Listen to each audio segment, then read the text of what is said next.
السلام علیکم دوستای عزیز، امید که همتان خوب و خوش و در جامعه عافیت باشین. دوستای عزیز، امروز میخوام به شما آموزش بدم که چگونه میتونیم سرمایه گذاری کنیم، یعنی استیکینگ کنیم. نخست که از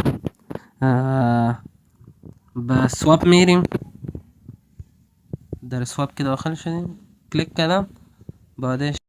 بعدش اینجا ببینی در اماونت، اگه همراه ما USDT بود میتونیم مکس انتخاب کنیم هر چقدر. اگه مکمل میخوایم که USDT را به FG کوین تبدیل کنیم دیگه مکس میزنیم، باز مکمل USDT که از به FG کوین تبدیل میشه. بعدش که است سواب ناو را میزنیم دیگه USDT که از به FG کوین تبدیل میشه. خودم که از فعلا USDT ندارم.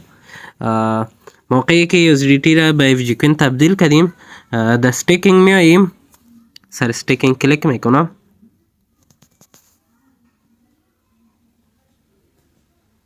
سر استیکینگ که کلیک کردم دوستا، اینجا ببینی با ما نوشته ده اینجا مکس نوشته است.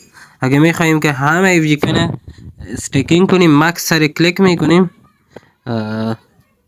بعدش ما باید 12,000 ایفجی کوین داشته باشیم. من که از فعلا 2413 ایفجی کوین دارم دیگه، یک قدر که از استیکینگ نمیشه. خب باید 12,000 ایفجی کوین داشته باشیم، یا میخوایم که هر چقدر زیاد استیکینگ کنیم مکس کردیم مکمل ایفجی کوین ما که از به استیکینگ آماده میشه.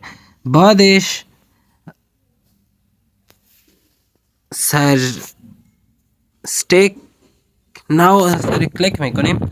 چیزی که FG کوین اونجا انتخاب کرده باشیم همهش که است استیکینگ میشه.